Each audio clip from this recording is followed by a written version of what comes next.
My name is Marcus Rivera. I'm 34 years old, and in 2021 I joined NovaCrypt as a senior advisor responsible for Asian operations. I left my secure technology company in San Francisco to accept the offer with the excitement of working at the world's fastest-growing cryptocurrency exchange, a 6-month salary of $170,000, and promises of unlimited future potential. What I didn't know was that I would witness one of the greatest financial frauds in history. From day one, NovaCrypt's headquarters in the Caribbean captivated me. The 25-year-old CEO Kyle Morrison presided over meetings in a 5-star beachfront property dressed in t-shirts and shorts. Most of the team consisted of coders and traders in their 20s, experiencing the quirks of getting rich quick in crypto. The company culture was glamorous, chaotic, and exciting, an environment combining the energy of a college house with the ambition of a Wall Street trading desk. "Our mission here isn't just crypto trading," Kyle said during the management team's monthly strategy meeting. "We're democratizing the financial system. We're breaking the dependency on central banks and Wall Street." Despite these lofty ideals, the first red flag emerged just 3 weeks after I joined the company. The absence of a risk management department caught my attention. It was a strange omission for our size. When I voiced my concerns, Kyle's right-hand woman, Sophia Miller, smiled at me and said, "Yes, we have a distributed structure. Kyle doesn't believe in traditional finance constraints. We work differently here." The word "differently" was a true understatement. The proprietary accounting software used internally was a complexity difficult to understand. It was designed solely by the Chief Technology Officer Nathan Chen, Kyle's friend from MIT. Billions of dollars in customer funds were flowing into the company's trading arm, Quantum Capital. Documents stated this was temporary liquidity support, but over time I realized that Quantum Capital was using NovaCrypt customer funds for high-risk bets.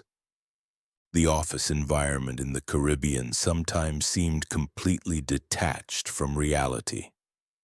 We lived in a luxurious villa with 30 people, equipped with unlimited food and services. Kyle's $32 million penthouse was the kind that either an innate mathematical genius or a Ponzi scheme architect could possess. Kyle was often late to meetings, making $100 million investment decisions as if they were decisions in video games. One evening during a high-level strategy meeting, Kyle, clearly under the influence of stimulants, casually mentioned a $2 billion corporate acquisition. Then late at night, I received a shocking message from Sophia. "You know Kyle's been withdrawing money from the biggest corporate investors and transferring it to Quantum Capital, right? I thought you should know this." That moment was the critical point before everything collapsed. In the following weeks, I began secretly collecting data from the finance and legal teams. What I saw horrified me.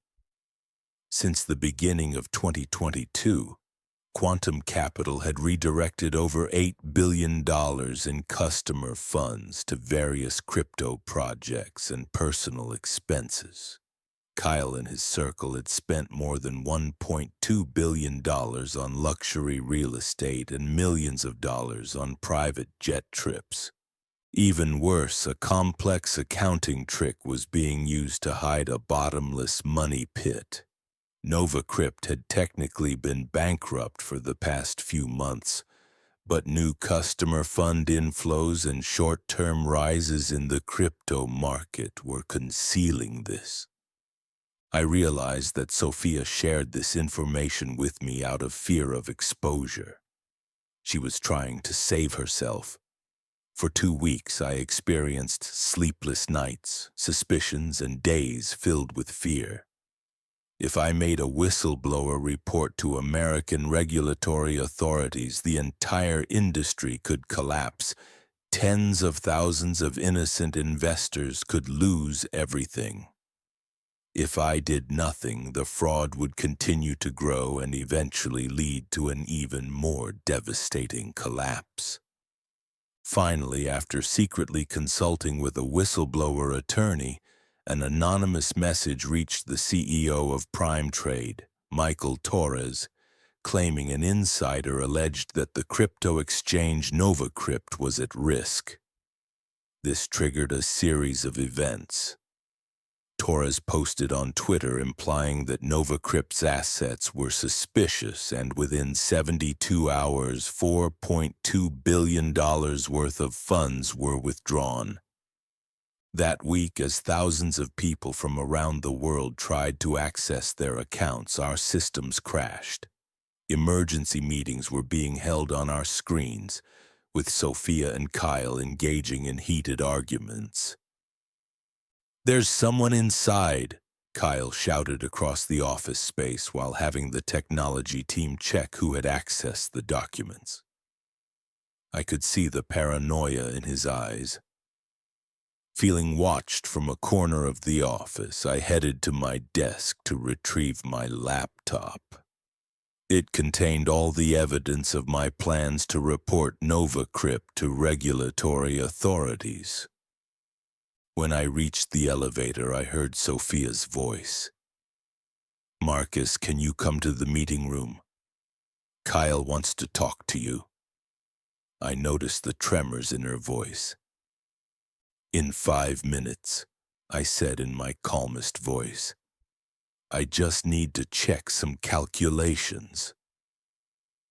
As soon as I reached the lobby, I called a taxi heading directly to the airport.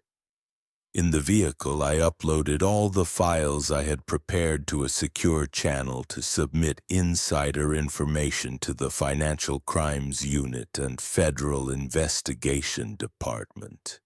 I breathed a sigh of relief when the upload was complete. Before purchasing a flight ticket, I was startled by a message on my phone. "I know what you're doing. If you think you can get away with this, you don't know Kyle."